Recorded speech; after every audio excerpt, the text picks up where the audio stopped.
Hi, and welcome to your latest episode, number 38 in brackets of Not Right in the Head. I'm Joyce, the Hammer Nance, and this is Paul Richardson. Oh, Wonky Richardson.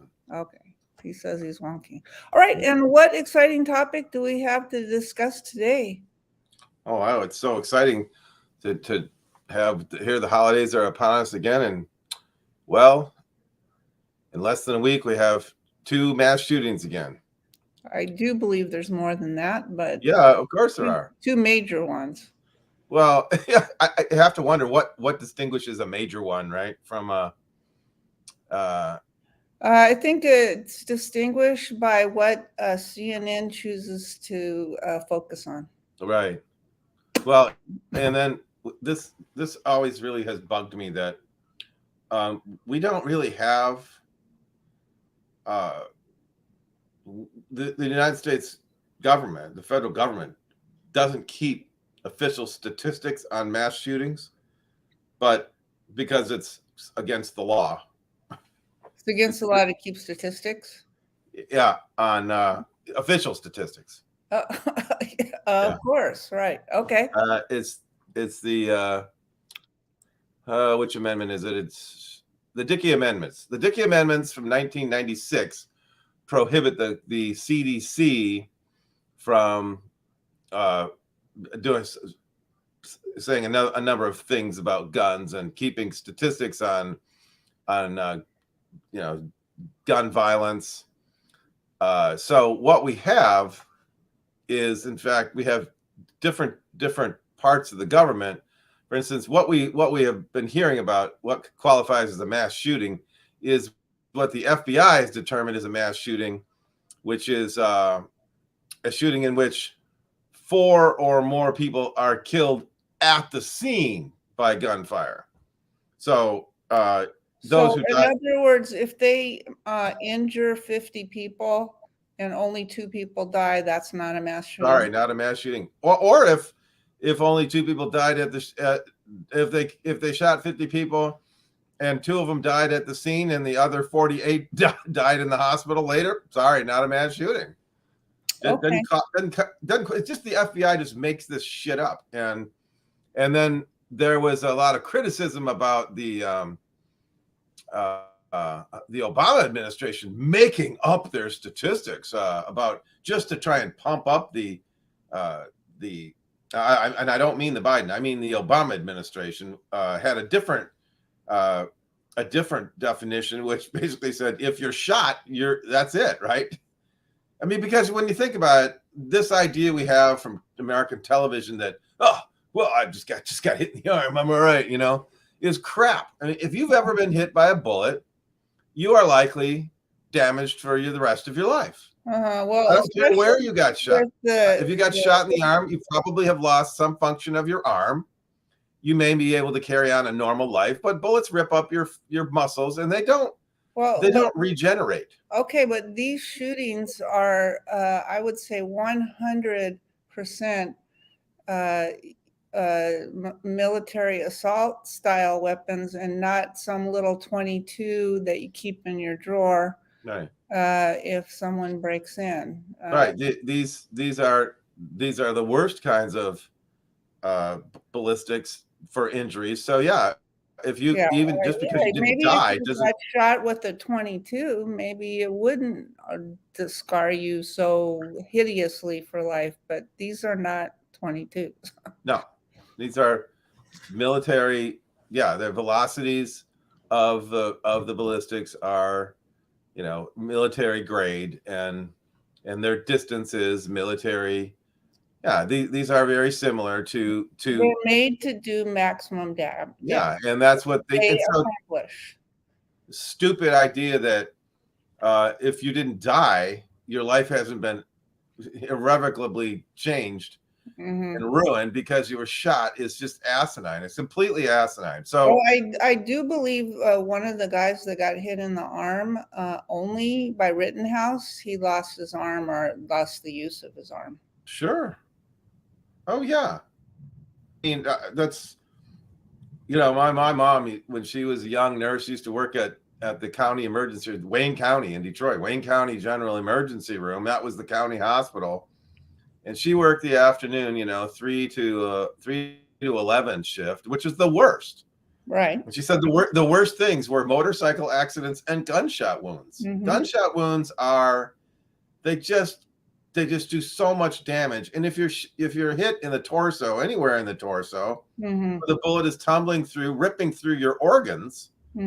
These organs are very delicate. I mean, especially in the lower abdomen. Anything in the abdomen area is very bad. And a lot of these organs are rather small. So a bullet coming in can rip through 3 or 4 or 5 of your organs. It can wipe out your spleen and your pancreas and a bunch of things. Just as it's settling in for a nice little nap in your thoracic cavity, then to start causing infection immediately. And I did hear it really angered me that I heard somebody in the news say, "Yeah, mass shooting is defined as 4 or more people dead and like dead at the scene. Dead at the scene. You have to be dead at the scene." That's the FBI's definition. I don't know why they say dead at the scene, but in that case, the one in Virginia doesn't qualify because there were 3 dead at the scene, not counting the shooter, and the other 3 died at the hospital. So, do you count the shooter in the mass shooting? Yes or no? Oh, I don't know why he should be counted. It's like, well, I don't. I think at one time they did count the shooter, and I think they do not count the shooter anymore. Well, just this whole discussion right here. It shows that there isn't any standard. We don't have any standard. It hasn't been discussed other than we can't do it. And so every department, the FBI, and I suppose people think that the FBI is so much more qualified to determine what qualifies as a mass shooting. I don't understand why it's just not 2 or more people that got shot from one shooter. Period. Yeah. I don't know why it has to be any more complicated than that. As far as I'm concerned, that's a mass shooting. And I don't know why do we have to, and then why are we qualifying mass from people, just the single person getting shot? I mean, we got people it's just asinine. The whole thing is America is on murder, and it is being incited by the right wing, the white. No, the pro-life people. That's who's doing it. Yeah, the white evangelical right wing. The pro-life. That's the pro-life. The opposite of what they say. Those people. Who, by the way, I just read a book about the evangelical. It's called Jesus and John Wayne: How the White Evangelicals Courted a Faith That Radicalized America. And what is just so startling about this book is how much of it focuses on their obsession with sex. Oh, they have an obsession that I utterly don't know. But whenever I hear anybody, no matter what their topic is, if they are obsessed with that, I already know. I know where to categorize them. Yeah, which basically, well, just these people are fetishistic perverts, and I say that they're what kind of perverts? Wait a minute. What kind of perverts? Fetishistic. Can you spell it? Fetishistic. I can't understand. Is that a word? How do you spell it? Fetish, Fetish. Then fetish. Okay, I thought it was fetish. Okay, all right. So fetishists, yeah. Okay, all right. They're fetishists and they're perverts, and this. Yeah, of course they are. Now, not to pick on people who have fetishes, but the misnomer is that fetishes are only sexual. That's not true, and I actually didn't make this up. This comes up in William James, who wrote in 1905, I think it was. He wrote the varieties of religious experiences. William James, the father of American psychology, brother of Henry James and son of Henry James Henry Sr. James the writer? Henry James the Huh? writer? Are you talking about Henry James the writer? Yes, he was a writer, and Okay. William James was also a writer. But Okay. William James was a philosopher as well. He taught at Harvard, and he said that these religious experiences are fetish-like. In other words, people who are into this, what a fetish is that it means that one cannot gain emotional gratification without pursuing these ritualistic. They have to go through some ritualistic. Ritual, and usually involving some object. Often, yes. Yeah. But it could be just thought. It could be a foot. A foot, a foot, or it could be a body part, or some inanimate object, or it could just be like the holy rollers, the people that rolled on the ground. Mm-hmm. Or just a flat out ritual. Yeah. And I have noticed this. I have a brother who was who was I wouldn't even call him born again anymore. He's just dour and condemning. But when he was born again, he was a person who was before that he was anything that he was into, which changed often, he was fanatical about it. He was just into it. And then he got into, first of all, was self-help stuff, like how to improve, self-improvement, not self-help, but self-improvement. And then he got into the positive thinking. Remember Norman Vincent Peale, The Power of Positive Thinking. And then right after that, because Norman Vincent Peale was a minister, then he got into the born again stuff. And that's what he stuck to. And because that's a cult. That is a cult. So that's getting that's when he became and the cult to get at both. Yeah. So what happens is that he used to be very funny. He used to be a hilarious person. I mean, because he was kind of wild and he was into everything. He was really a fanatic about it. But after he became born again, he became very serious and dour. And the only way he could get excited is if he was praising Jesus, like praise God. And he was one of these. And it's like, so you really can't have an emotion unless you're saying praise Jesus. I mean, it was really weird. And talking in tongues. And he talked in tongues.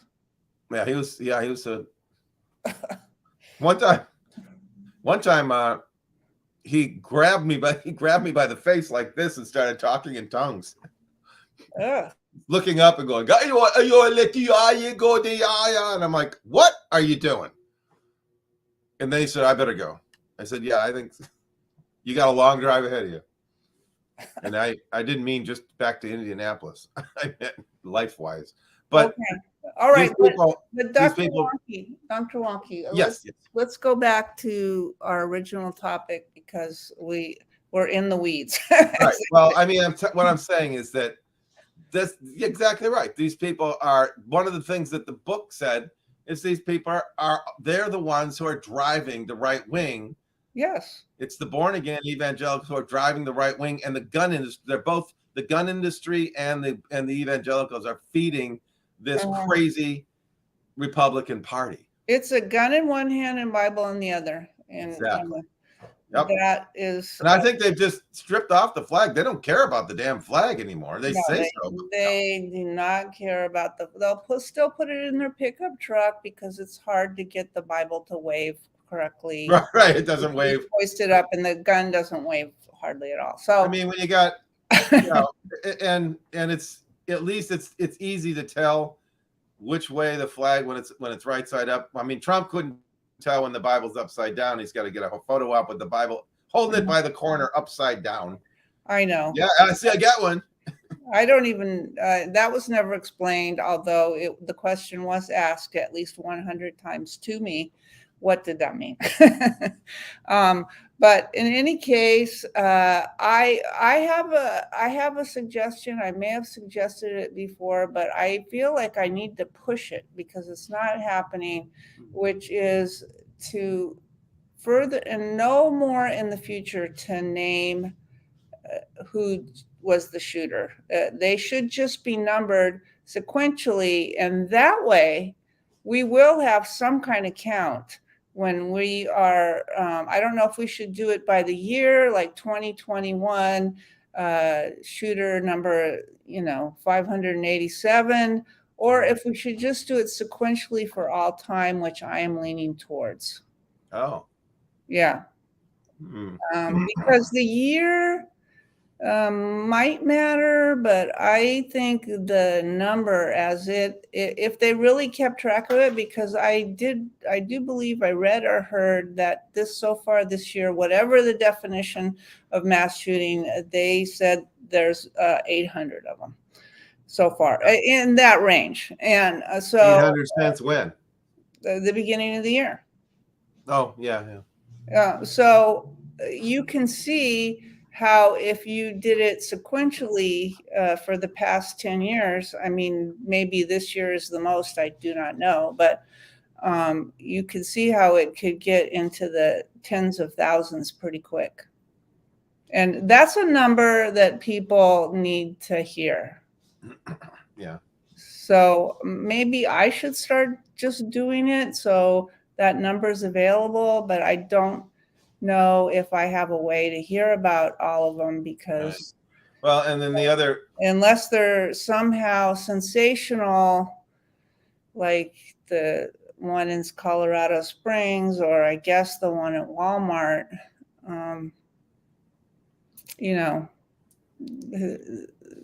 I may not even hear about it. I might have to get on like a police website or something. well, how do we, the other thing is that's also being just whitewashed and just drawn out is that, oh, this is just mental illness. And I'm so sick of that. Yeah. Well, we went over that. Not mentally ill. And I think the one thing that needs to be,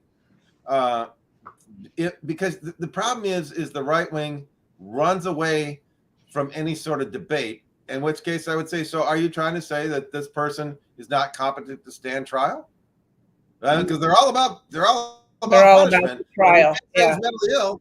You can't say he's mentally ill and then say he should stand trial. I don't think people understand what mental illness is, and it's a knock on. It's an unfair knock on people who are mentally ill. But by and large, most mentally ill people are not dangerous. No, you have to have a certain amount of wherewithal to pull all that off. Absolutely. They bought their guns legally. Remember, every one of these people bought their guns legally. Well, not every one of them, but in the 90 percentile. Some of them steal it off their parents or whatever.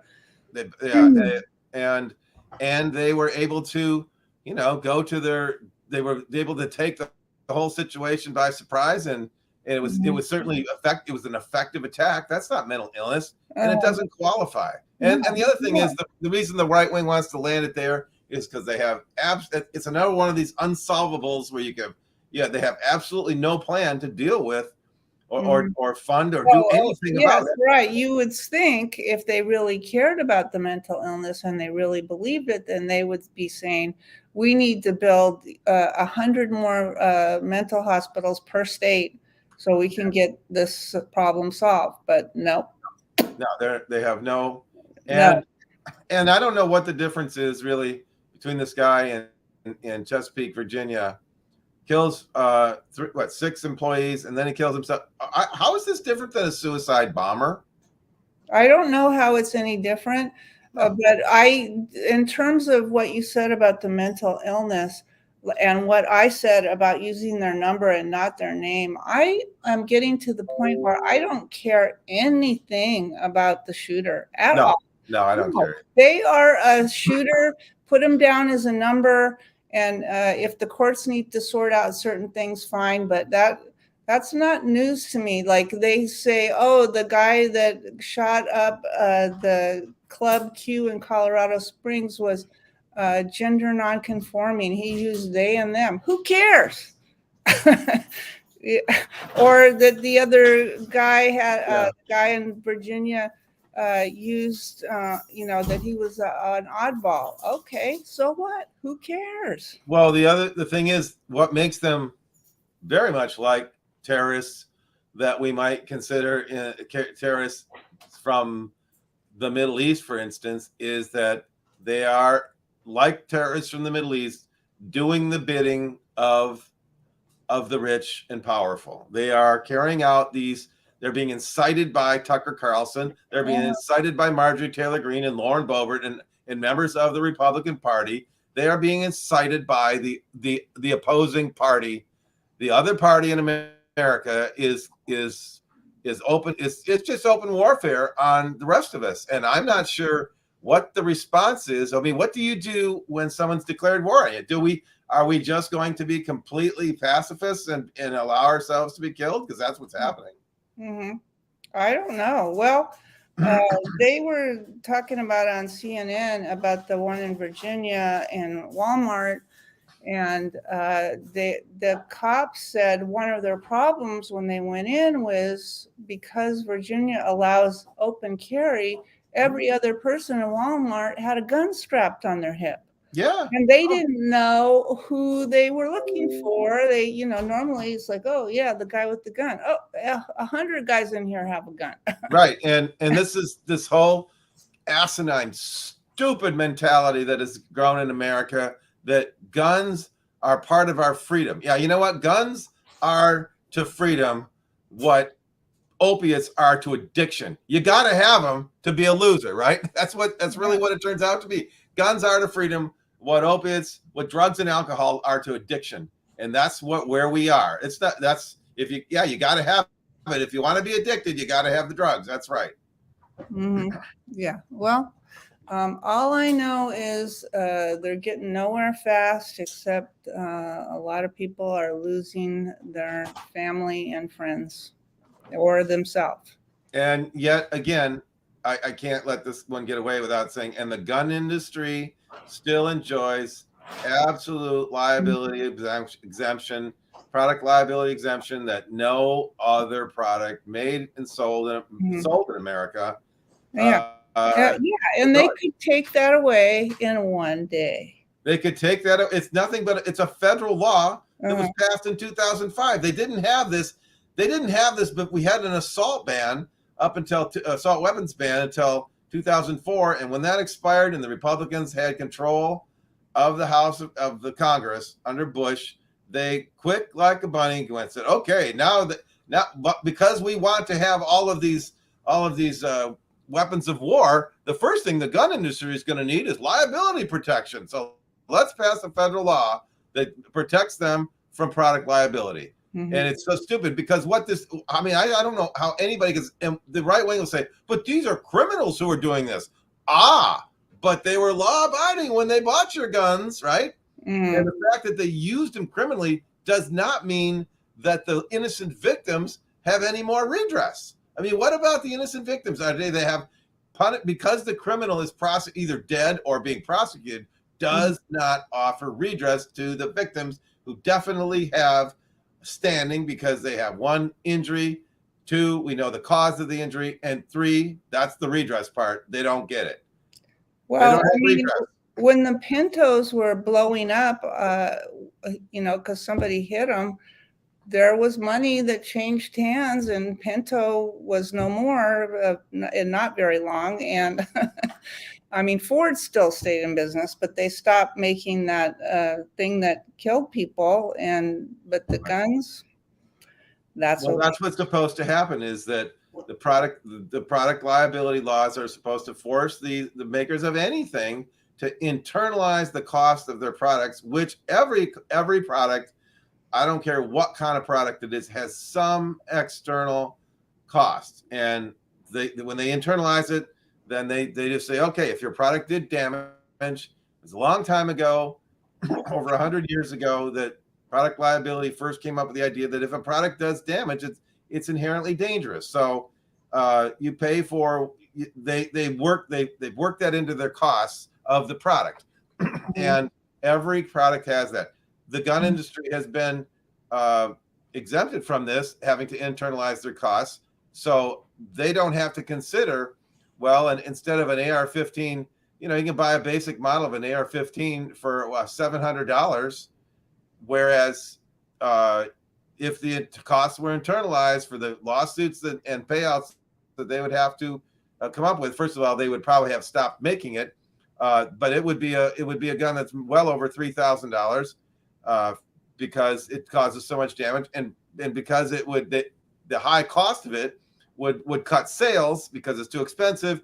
It's likely that the gun industry would then quit making it, and they might even start trying to buy back their own AR-15s off the street so they stop getting sued. Mhm. That they might do that, but we allow them to get away with it. The way to me, the reason why it's allowed by the right-wing terrible people is because it is one of those perfect wedge issues that like other products, if they kill people, like poison Tylenol or plane crashes, or even plane getting exploded by quote unquote terrorists, then everybody has to stand in the long line and to make sure you don't get killed by your flying. But you could get off of the plane, go into a Walmart, and get shot. But the thing is, repealing the liability law for the gun industry would, first of all, it would have nothing to do with the Second Amendment, so the Supreme Court could say nothing about it. No. And secondly, it would be the gun industry getting rid of these guns, not the government getting rid of these guns. And so people wouldn't make them illegal. It would just be, it's kind of like only the rich would be allowed to be mass killers. That's true. But I mean, look at it this way: it's in kind of the quintessential product liability cases. Remember the lawn darts, the jarts that you throw like horseshoes. You put a little hoop on the grass, and okay. So why are those not around anymore? Well, because they were some family gathering, picnic, and they were playing, and somebody threw one, and it hit a little girl in the head and punctured her skull and killed her. Okay, so the company got sued, strict product liability, and the company that makes it probably makes other things besides lawn darts. They probably make all kinds of recreational stuff, but they just decided that there's not enough profit in selling these things. I mean, a set probably doesn't cost $25, right? So they don't make enough on that to sell enough of them so they just quit making them. You can't buy them anymore. Right, and that happened to a drink. The company Odwalla, where they used to not pasteurize their drinks. That's they right. sell little smoothies and OJ and stuff like that. And one day, a baby who was under 4 months old drank some of it and died. And that was not the official end of Odwalla, but it was the basic end of Odwalla. Odwalla exists no more. It was absorbed by Pepsi at some point, and then Pepsi phased it out because the name had been. They had a bad thing. Yeah, and that's what the free market should do. These people talk about the free market. This is the free market. Is that successful products stay, dangerous products go. But they don't want to give up that wedge issue. That is a wedge issue, not as good as the trans issue, because that is gold. Well, their new one, other than they have to come up with one pretty much every couple of months, 6 months, and now it's the schools are sexualizing our children. Right. Well, yeah, that's starting from Florida, and next week I do want to talk about Florida and its leader. Oh, yeah. Okay. Well, you shall lead. Because he is a poison that's lurking for a poisonous future if he isn't exposed now. That's a tease. Yeah, that's my tease. I'll leave it there. So, anyways, since we usually go over a couple of minutes, maybe we'll go a couple of seconds short this time, but thank you, everybody, from the bottom of my heart, my non-wedge issue heart. And this has been the Hammer, Joyce the Hammer, Nance, and Wonky Paul Richardson. Wonky Paul. Okay, Wonky Paul. And we will see you next time.